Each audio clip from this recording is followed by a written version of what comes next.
Yeah, and I know feels very long time since last time we be able to see each other, talk to each other, and catch up. So it's very nice. I see people have the nice conversations in the room before we started. I know we started a little bit late, but let's get the program going. So I'm Yangxuan Liu. I'm assistant professor and cotton extension economist based in the Tifton campus over here.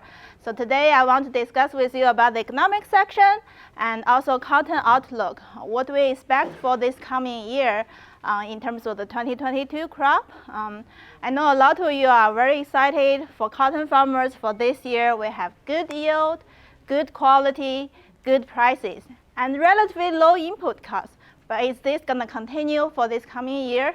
And let's find out today.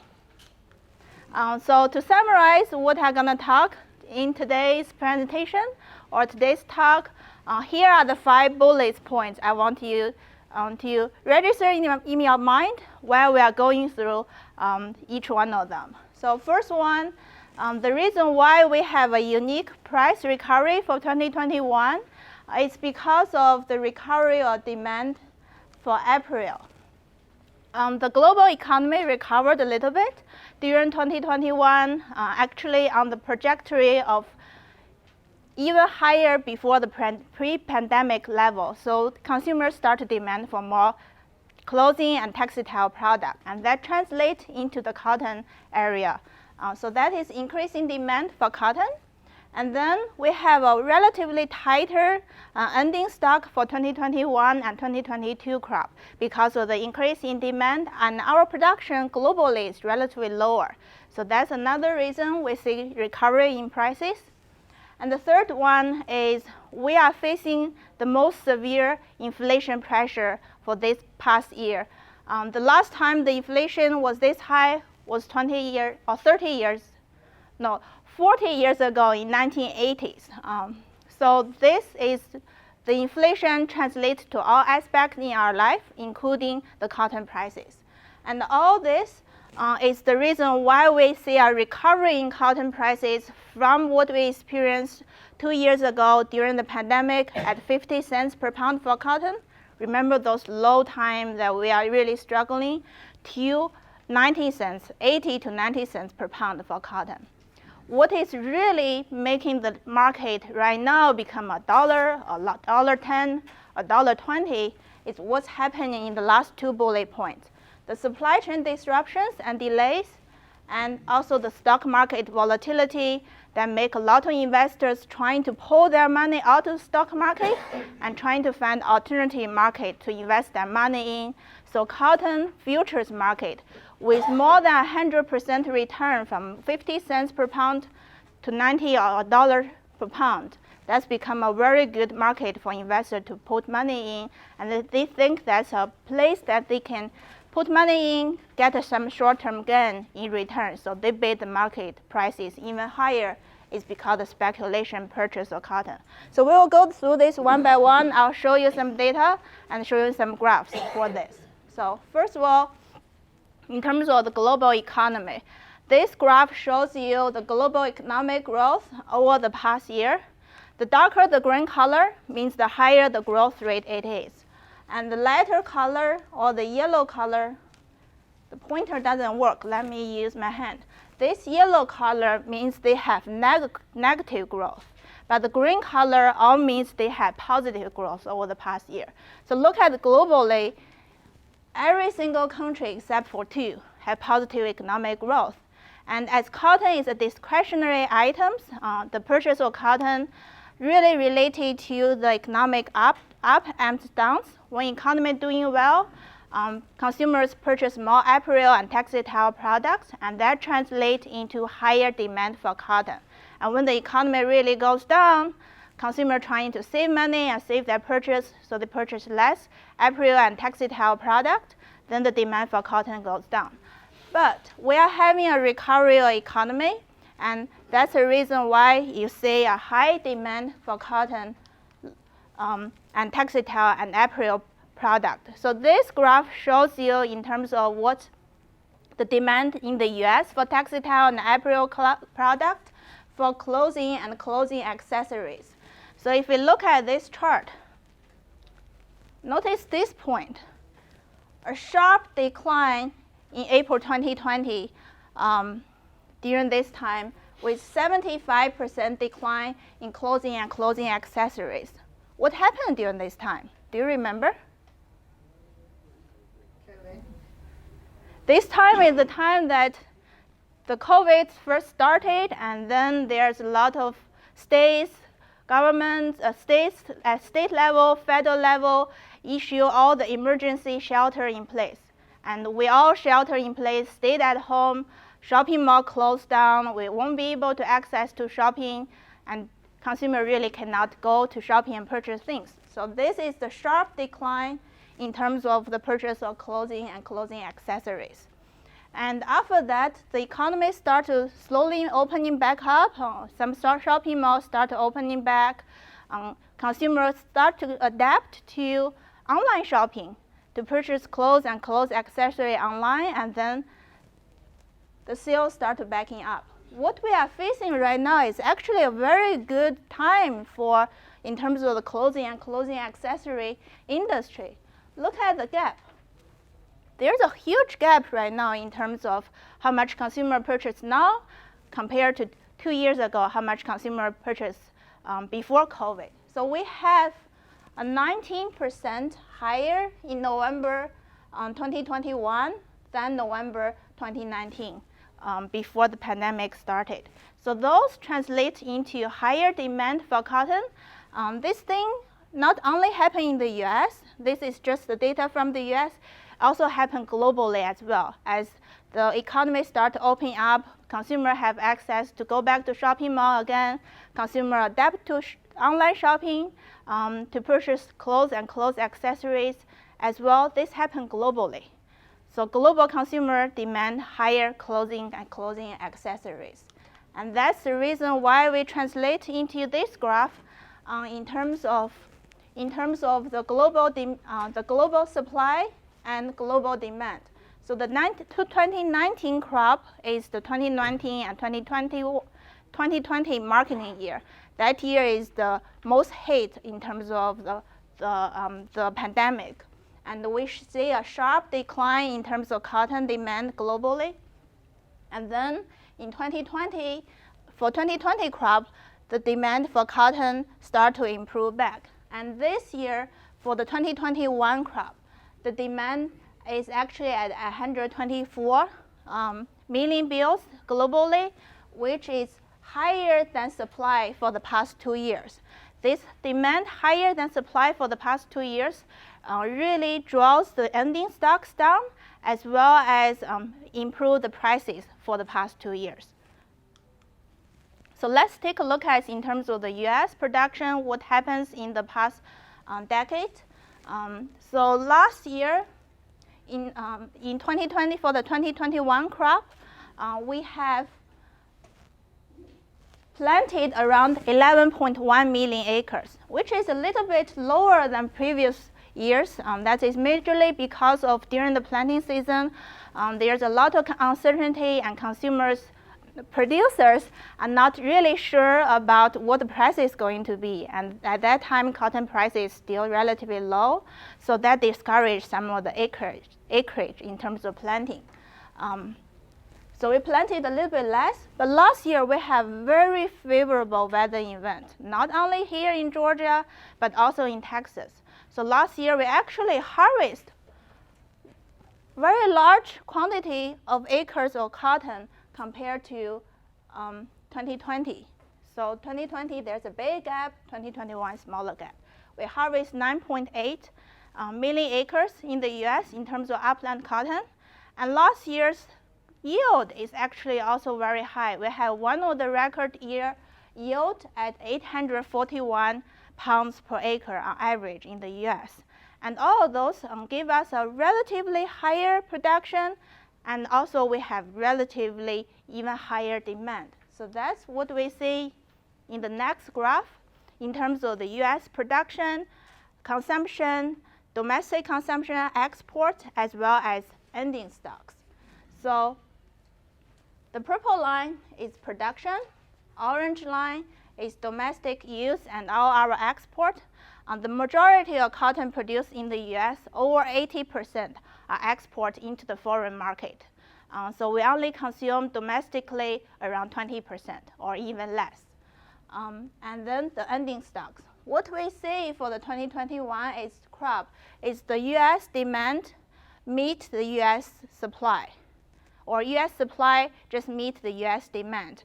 And with this supply and demand meet each other, and we didn't add any further pressure to the ending stocks. And 2020, remember, that's a year we really reduced our cotton production because of lower planted acres, relatively lower, and also a lot of abandoned acres. So 2020, our supply cannot meet our demand. That draws our ending stocks down from 7.3 million bales to 3.2 million bales. When the ending stocks is lower in the US, that means we have less cotton available, and that is one of the positive signals in terms of price recovery.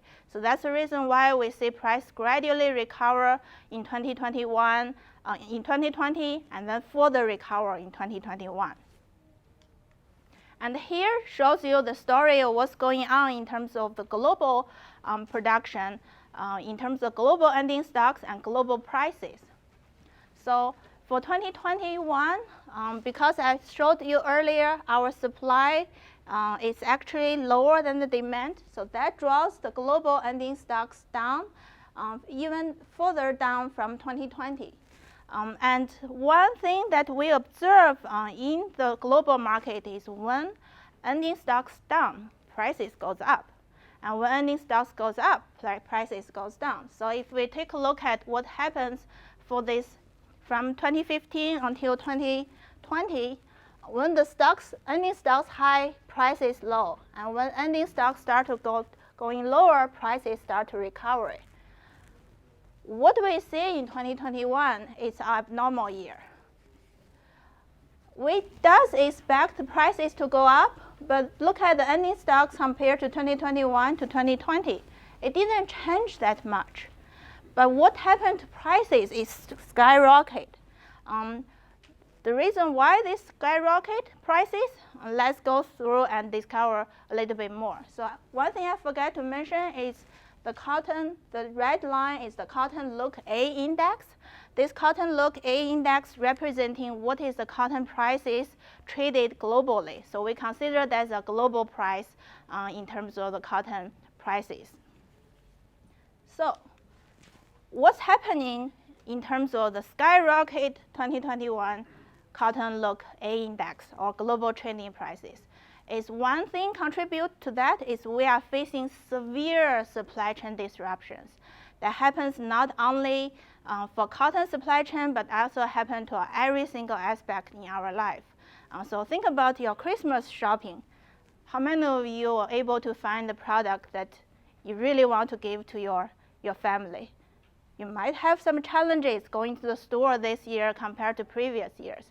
And my family have a habit that we do our Christmas ornament shopping after Christmas to take the advantage of the decline in prices. This year, after Christmas, we went to Lowe's and we found now the ornament existed.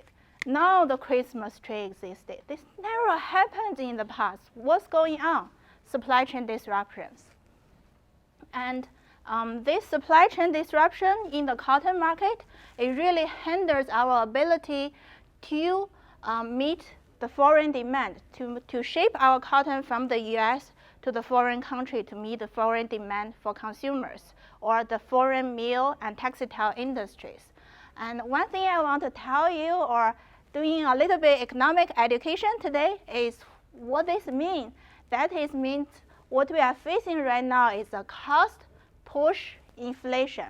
So cost push inflation means when the overall prices increase, due to increases in cost of wages, as last year their minimum wage in a lot of states got increased, and also raw materials. So we are facing also energy shortage as well, and the higher cost of production can decrease the average supply of the economy, and when the average supply of every product in the economy decline, that's when we see high inflation.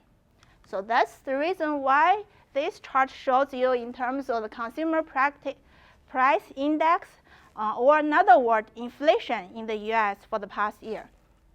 So this is a 12-month percentage change from November 2020 to November 2021 in terms of inflation.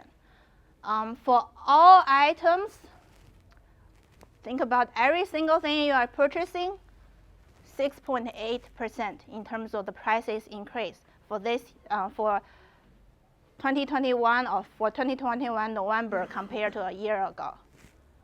And food, 6.1% increase in prices.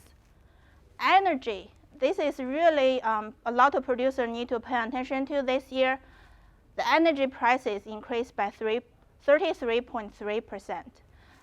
This increase in energy, fuel, electricity that you're gonna use for your farming, it not only fuel and electricity. When energy prices increase, fertilizer prices, chemical prices, they're all gonna increase.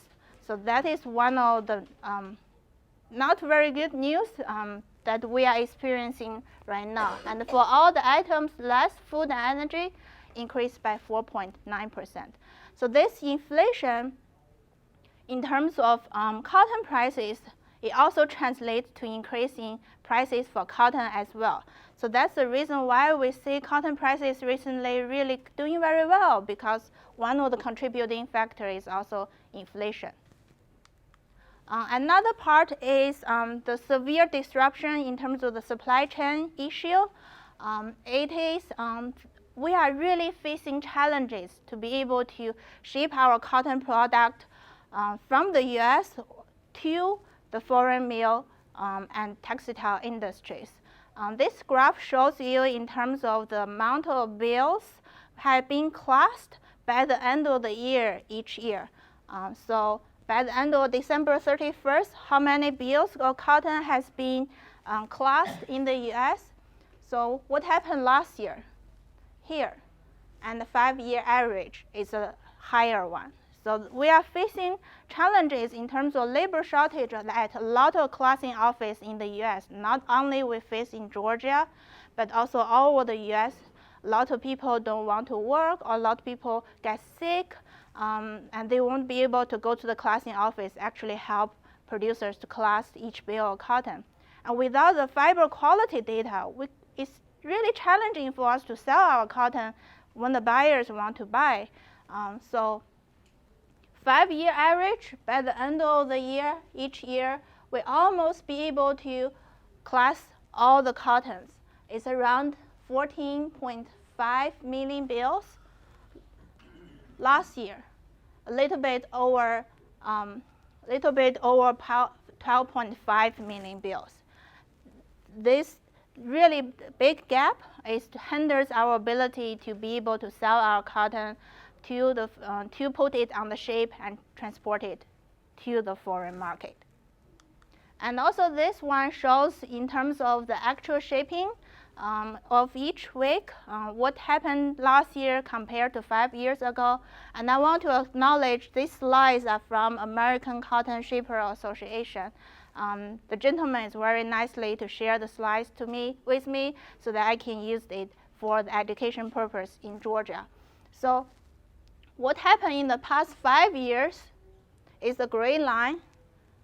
What happened last year is the darker line. We are really facing the challenges to put cotton on the boat to ship to foreign market as well. There's a lot of delay in shipment, and for the shippers, they are concerned about whether we will be able to continue shipping our cotton to the foreign market to meet the 15 million bales in terms of export projection for this year. So that is the challenge we are missing. But when we're facing these challenges, opportunities also comes up. Because we are not able to ship cotton to meet the foreign market demand, and the foreign market textile and apparel industry, they need the cotton to continue their production. They have the factory running, they have their workers hired, they are incurring all those costs, fixed costs you cannot control, and they have to continue producing their their product. Without the raw material, cotton, they really cannot produce anything. So they are desperately in terms of finding the input to continue their production. So what's going on is they really put money into bidding. Whatever cotton available, give to us. We will give you money, higher money than before, so that we can secure our input to continue our production. That's the reason why we see our cotton prices skyrocket from 90 cents to $1, $1.10, $1.20. So that's what's going on. And another part is really related to the speculative purchase behavior of cotton. This graph is the blue area is the cotton prices, and the orange line is the stock market, S&P 500 stock market index prices. For the cotton market, as I mentioned earlier, it really follows the global economy. When economy goes well, cotton prices goes up. When economy goes down, cotton prices goes down. And that is the historical trend up until here. Historical trends, both of it follows each other quite nicely. There might be some abnormal events not follow with each other. That's when we're facing some weather events during those times. But what happens over here is, I really wish I can point, but I cannot. And I'm not that tall enough to point the graphs over there. So what we really say is, during this time, the stock market is trying to find where is the next move. It goes ups and down very frequently. And that means the stock market has a lot of risk in there. So when you say from this point, every time when the stock market goes down, cotton prices shoots high, sky high. And when the stock market starts rising back up, cotton prices start going down. And then when when stock market goes down recently, cotton prices shoot even higher. It really shows there is a speculative purchase behavior in the cotton market, because when the stock market, there is uncertainty in there, the investors are afraid of stock market downturn. They pull their money out of the stock market, trying to seek for another opportunity. Cotton is a good opportunity. Put money in there, bid our cotton prices high.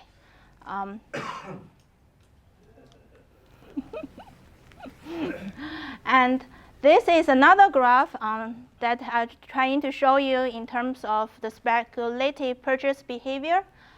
It's a graph that very nicely shared by Dr. Robinson from Texas A&M. He had been tracking the stock market prices or tracking the future, the nearby future cotton prices as represented by the red line, and also who purchased cotton futures in the market.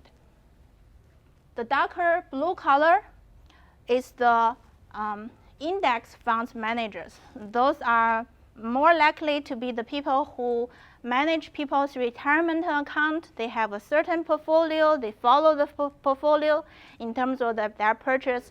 They are less risky, seeking type of investors because they want people's retirement funds to be relatively stable. The green color people are the hedge fund managers. Those are the people who manage tons of money and then looking for market opportunities, looking for places to invest money to make short-term gain.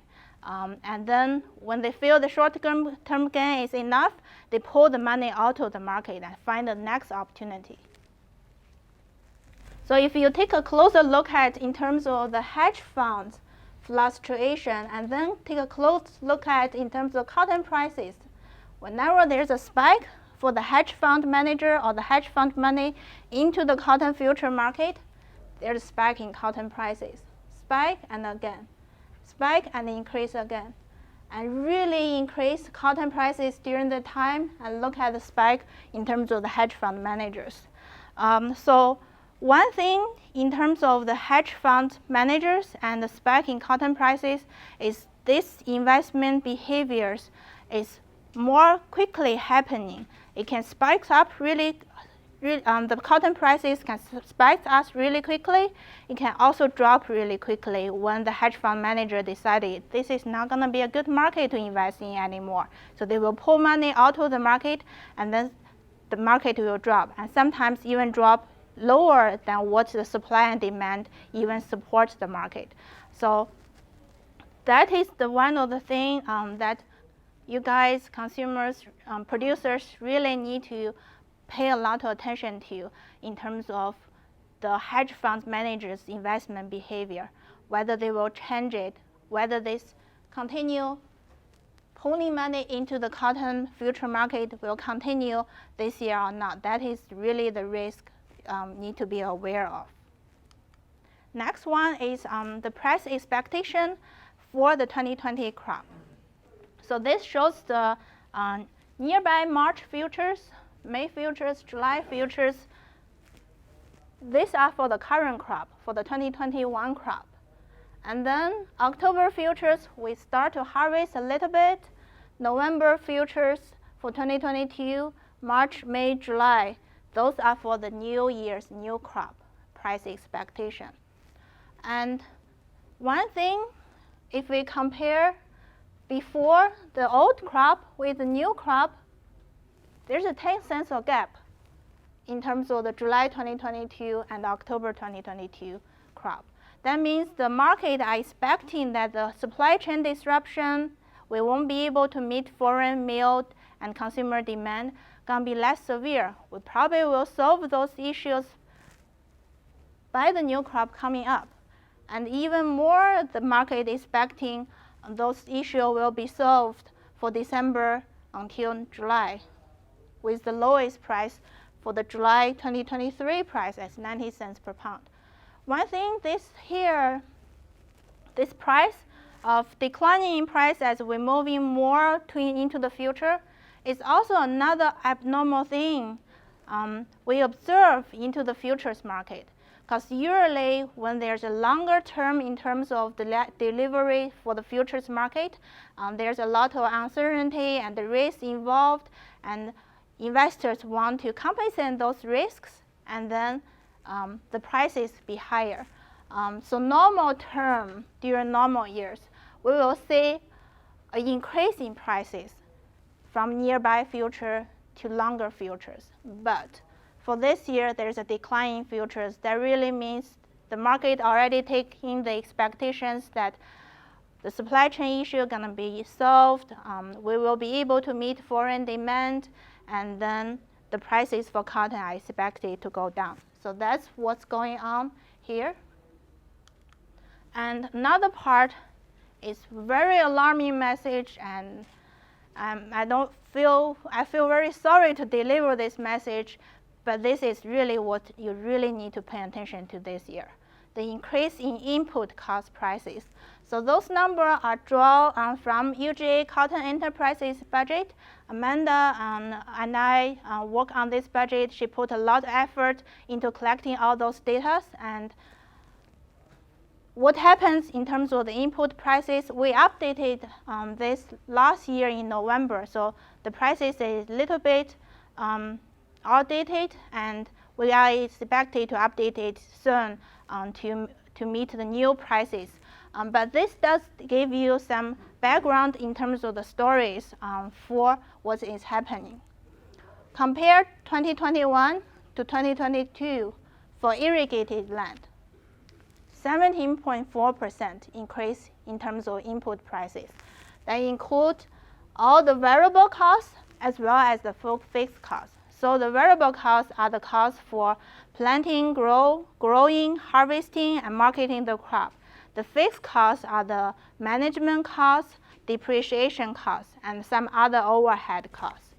Irrigated land, 17.4%. Dry land, 24.7%. So what does this increase in input cost mean? So in the cotton enterprise budget published by the UGA, we are assuming the average yield for irrigated land in Georgia is 1,200 pounds. And also for dry land is 750 pounds per acre.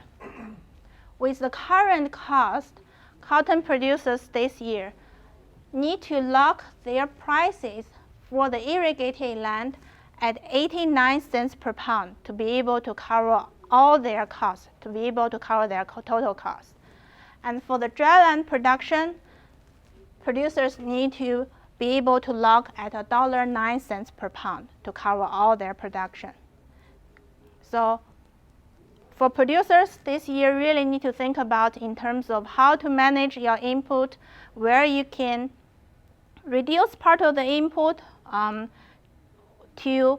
if you don't want to improve, you are not that confident about your yield will increase, to really seek where are the places you can cut your input, or to think about how to use your input more efficiently to be able to produce more crop.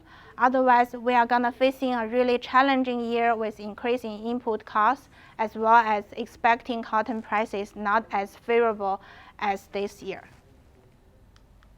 So another thing, my secretary delivered a survey to you guys before the talk.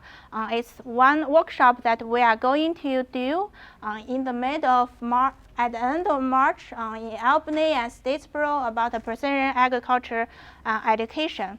And we are doing a needs assessment survey trying to collect some information about what you really need in terms of the precision ag workshop. We'll use the information of the survey to really design the workshop to fit what your needs to deliver the message or to do the education. So if you can fill the survey and then leave it on the chair after this meeting, that will be greatly appreciated. So that's what I want to discuss with you today. Any burning questions for me?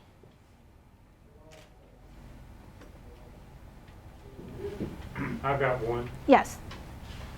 If the shipping problems are not solved, do y'all have any projection on storage volume? Is that going to affect anything as far as, is there going to be someplace to put the 2022 crop? Yeah, that's a challenge. In terms of the shipping not being solved, then we will have a lot of storage needs. So when there's a higher demand of storage, then prices goes up. Or you have to really have a good relationship with the storage unit to be able to store the cotton. That is a challenge for sure if supply chain issue not being solved. But hopefully for this coming year, because this year we haven't really meet those huge challenge yet. Hopefully for the new crop, we will be able to have the supply chain issue solved, and then we can ship our cotton to the foreign market and don't need to face that challenge. But that's a concern. Thank you.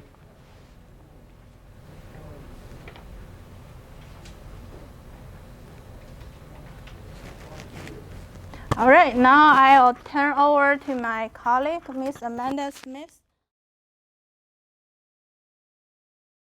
Okay, and the clicker. All right, so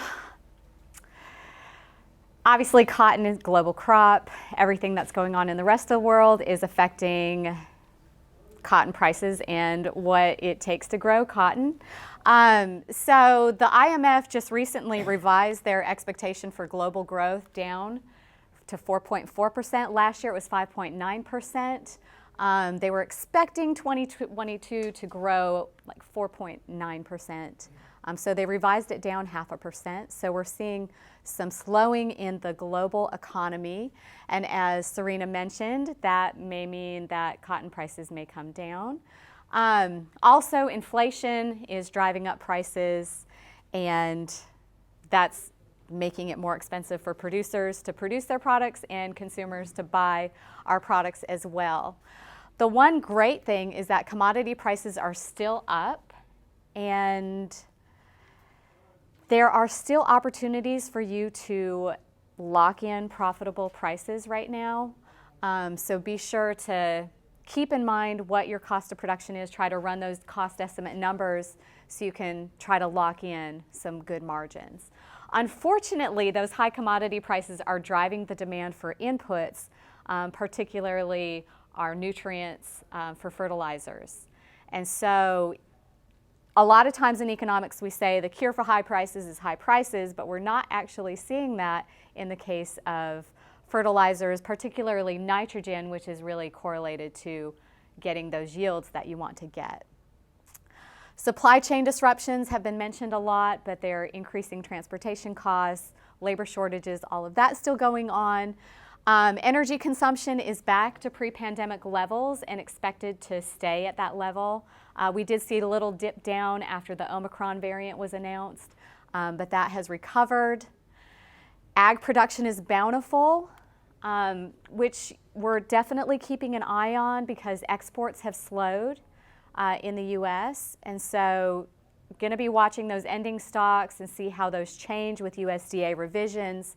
And of course, that's on all of the crops, not just cotton. The Federal Reserve met yesterday and maybe meeting today, and I don't know what they decided, but they do plan to increase interest rates and reduce the monetary stimulus that they've been putting into the economy to help deal with inflation. Unemployment is really low, so they're going to try to figure out, okay, how can we get inflation down because we're seeing it the highest we've seen in 40 years. So interest rates are expected to increase potentially up to 4 times through this year, and they think the first one will probably be in March. And then government support is expected to be down in 2022. I don't have a lot of time, so I'm going to go through the slides fairly quickly, but this is basically showing what producers are feeling, like what's the producer sentiment. And this is a survey conducted by DTN Progressive Farmer at the end of November, so at the end of harvest season. And the black line is neutral, just a neutral feeling about what is going on. The red line is thinking, okay, how do we feel about the current situation? What's going on presently? This is November 2021. We have a rating of 170, very optimistic. So last year was a really good year. We had good yields, good prices, and input prices didn't increase until the latter part of the year, the mid to latter part of the year. So we saw farm incomes pretty good for 2021. But you've been talking to your input suppliers saying, okay, what's nitrogen today? What's going on with prices? And oh, what's glyphosate? Last year it was $20 a gallon, now it's $55, $57, $60 a gallon. So obviously the expectation for 2022 is actually the lowest rating that they've ever recorded at a pessimistic 60. This is just quickly showing how input prices changed 2021 to 2020. We saw them increase across the board, and that is expected to continue for 2022. Land, your most important input, we saw farmland values increase as well. Georgia, we're looking at an increase of almost 5% to an average $36.70 per acre. So that translates generally into higher land rents. And we saw land rents go up last year. Irrigated cropland increased about $10 per acre on average. The state average is $215 per acre. Realizing that that is the state average, and Georgia is a very large state. So depending on where you're located and what crop you're growing, you may be paying a different rate. But that is the state average. I have this little plug in here. If it is time to renegotiate land rents, you may want to consider entering into a flexible cash lease arrangement. So that allows the landowner and the producer to both benefit when times are good and to also both burden the cost when times are not so good, like for 2022 when margins are going to be tighter. aglease101.org is an excellent site for some publications that are really easy to understand on the different types of lease arrangements, and there's also some blank fill in the blank forms that people can use. It was put together by ag economists, extension ag economists. So last year, 2021, good year in terms of financials, and we were seeing, this is a survey results from ag lenders, and so their concerns for 2022 changed compared to what they'd seen in the past.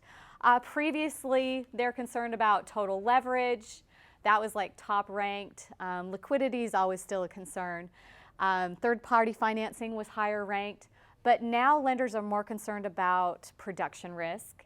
And so we've got weather higher up, land rents and labor higher up in what they're concerned and worried about for producers for 2022.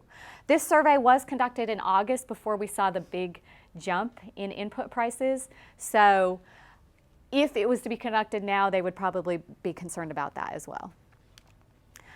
All right, looking at oil consumption, there's a lot of volatility going on in the petroleum markets, especially the past few days.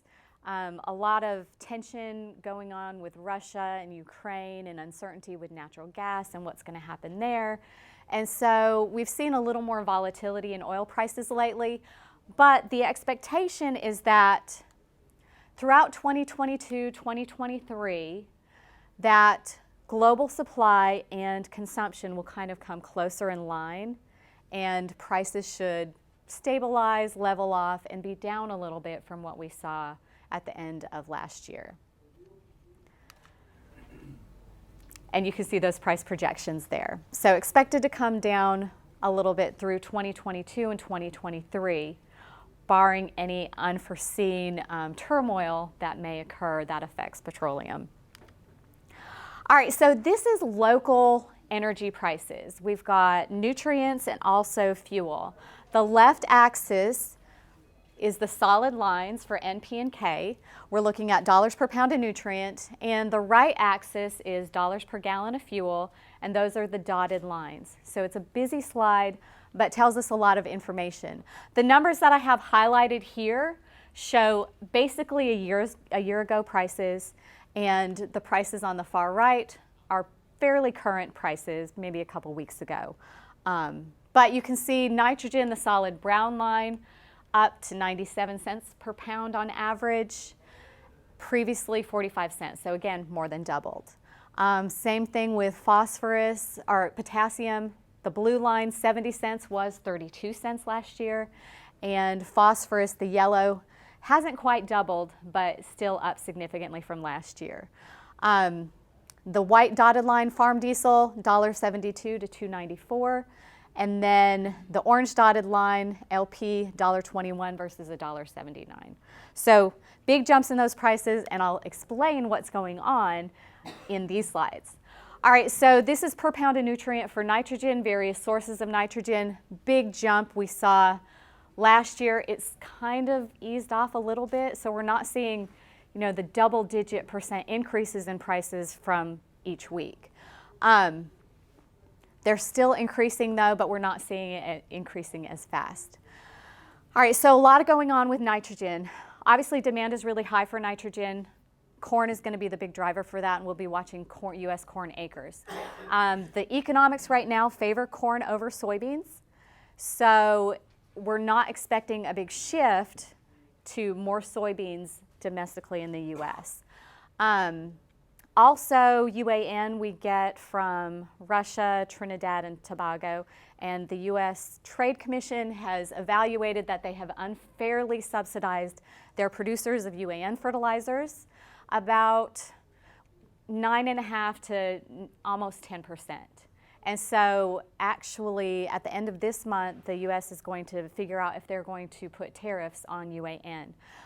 Several groups, economists, national corn growers, other groups have told Congress that let's not do this. Nitrogen fertilizer prices are at record high prices right now, and farmers can't afford to pay even more. So that's going on with UAN. Also, China has cut back their exports and doesn't plan to export urea and phosphorus until mid-June 2022, trying to be in line with their clean air standards and things like that. And I think that's all I want to say about nitrogen right now. So that's what's going on. The other thing, the cure for high prices is high prices. Not the case in nitrogen. We really see inelastic demand, and so farmers are not really going to cut back on their nitrogen consumption because that, really drives the yield. The others they may consider cutting back on. This chart is just showing UAN 32. That's what we more often use, or the UAN in Georgia. And so compared to the 5-year average, that gray dotted line, we're about 143% higher than the 5-year average right now. And again, nitrogen is at record high levels. So phosphorus, China produces, I think, or exports about 20%, 20 to 30% of global production. We don't typically buy phosphorus, but other countries do, and so they're looking for places to purchase that. And so it's making it more competitive for us to find phosphorus, driving phosphorus prices up. There are also tariffs currently in place on phosphorus because previously there were some subsidized phosphorus that was affecting prices and making it difficult for U.S. suppliers to compete. So we do have tariffs in place on that. And Russia and Morocco produce or export a fair portion of this, and they are not exporting as much. So limited supply there. Potassium, similar situation. Russia is not exporting as much potassium. We also have sanctions on Belarus, which accounts for 20% of global trade of potash. The EU put in sanctions in the summer, and the US put sanctions in August and December, and so that's affecting the supply of global potash, driving prices up. The demand for these is not as inelastic as N. Farmers are going to be looking at their P and K soil test and debating how much they're going to be putting out there. All right, so you've also heard concerns about shortages. Repairs and maintenance were difficult. Labor, obviously, shortage there. Supply chain disruptions and things like that. Concern about brand name chemicals and so on. So the big thing that we're telling growers this year is to make sure that they've got a really good communicative relationship with input suppliers.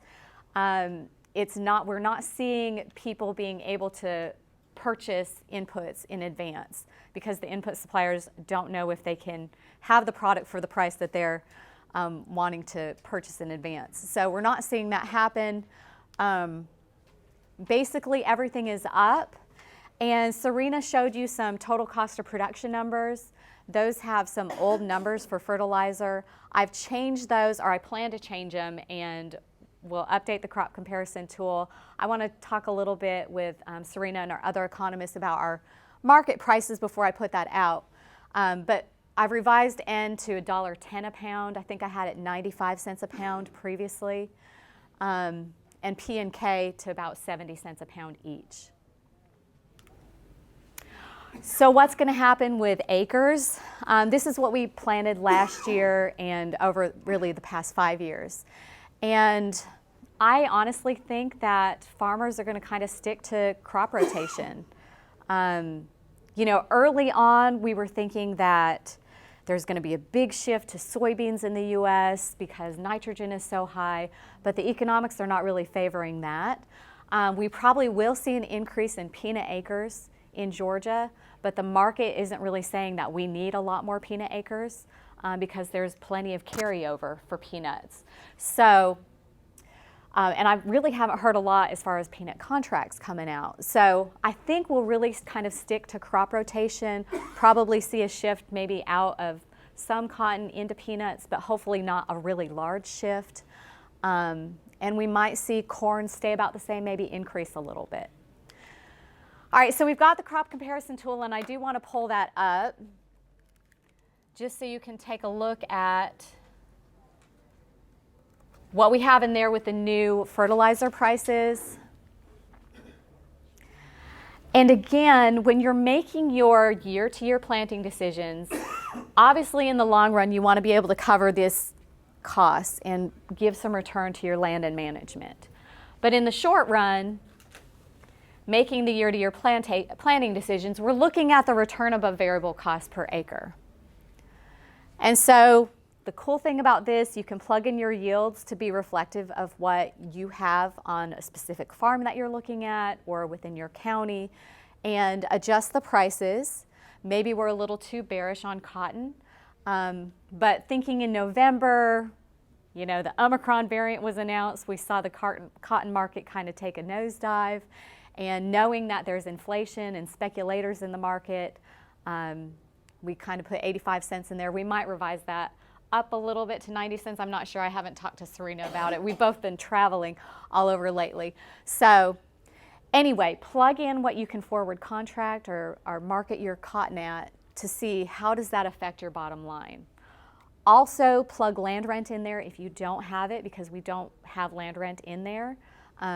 So, you know, if you're paying $350 an acre, nothing really makes sense at these prices and yields. But the state average, $215 an acre, you can still have a little bit of margin to pay some debt obligations, family living withdrawals, and things like that. Another thing to think about too that I don't know if you were able to touch on, but crop insurance is certainly going to be an effective risk management tool this year. We have high commodity prices, and price discovery goes through the end of February. So those prices for crop insurance are going to be towards the higher end.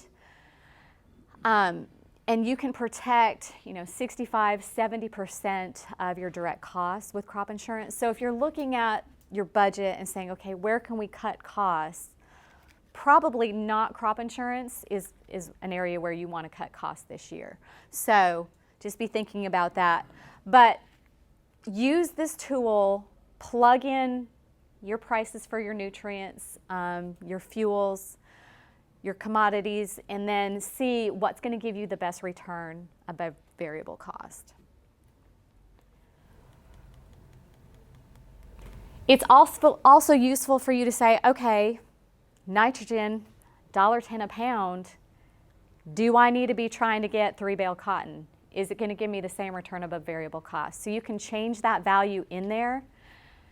Change your, you know, if you're putting out more picks and things like that, more herbicides because of the higher fertilizer, be sure to change those numbers, but you can change the nutrient fertilizer and then your yield and say, how does that affect, here, let me go back to the return above variable cost.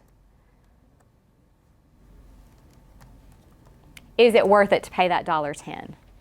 So if you know you can get 3-bale cotton and those average prices, the only thing we changed was the yield. So I didn't increase any herbicides or anything like that. So fertilizer costs did go up, but be sure to plug in those additional values and say, okay, is it going to be worth it to try to shoot for that higher yield? Are there any questions? I think we're a little over time, but.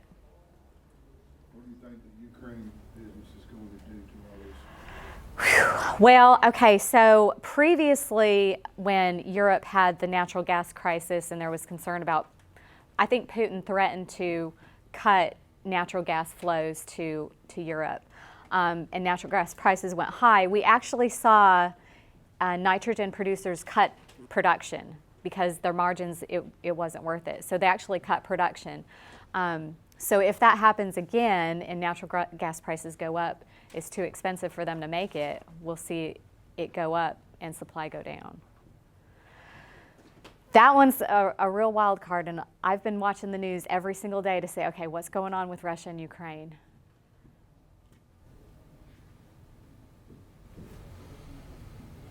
Any other questions? We find this on Ag Econ. Yes, I didn't mention that. Thank you for asking. You can Google UGA crop budgets or UGA crop comparison tool. That will take you right to it. I have the website memorized if you want it, but I think Googling it is the easiest way. Can you go back to your PowerPoint and the bar graph before the land rent?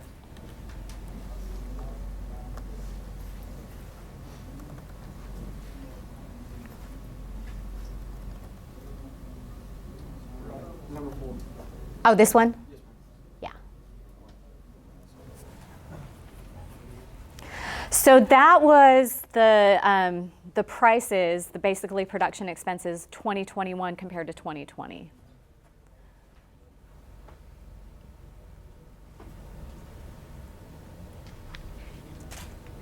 And 2022 will be even higher. Yeah, 2022 will be higher. The percent change will not be as big, most likely, except for fertilizers probably. Do y'all have any idea what it will take to reverse the trends and let the prices lower on inputs? Is there any prognostication about that? So if China does come back on the market with urea and phosphate midsummer, there's a feeling that prices should come down some. Also, if we don't have any issues as far as natural gas, which is one of the major inputs for nitrogen fertilizers, that can help. Presently, the manufacturers of nitrogen fertilizers are trying to make as much as they can because prices are good. You know, it makes sense. They're not intentionally reducing supply. Some countries that are saying we're not exporting it, they're planning to use it domestically. So that's what they're saying. And then also we had India subsidized a bunch of farmers, or subsidized their farmers, I shouldn't say a bunch. But that made fertilizers less expensive for them, more expensive for everyone else. But I think time, certainly if we don't see a lot of corn planted in the global economy, that can help improve prices as well. So it's kind of a perfect storm.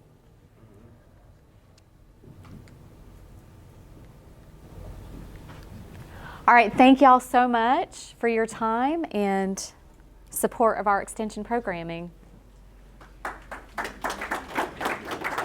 Please, if you fill the survey, leave it on the chair. Last time I went to a production meeting, producers filled the survey like, great, this is what we needed, and then took it back home. I'm like, so please leave on your chair if you fill the survey out. Thank you. I hope that was on. Yes, it is. Okay, very good. It is always a good thing whenever it stays on. Yeah. Or you'll have to come back at 3 o'clock.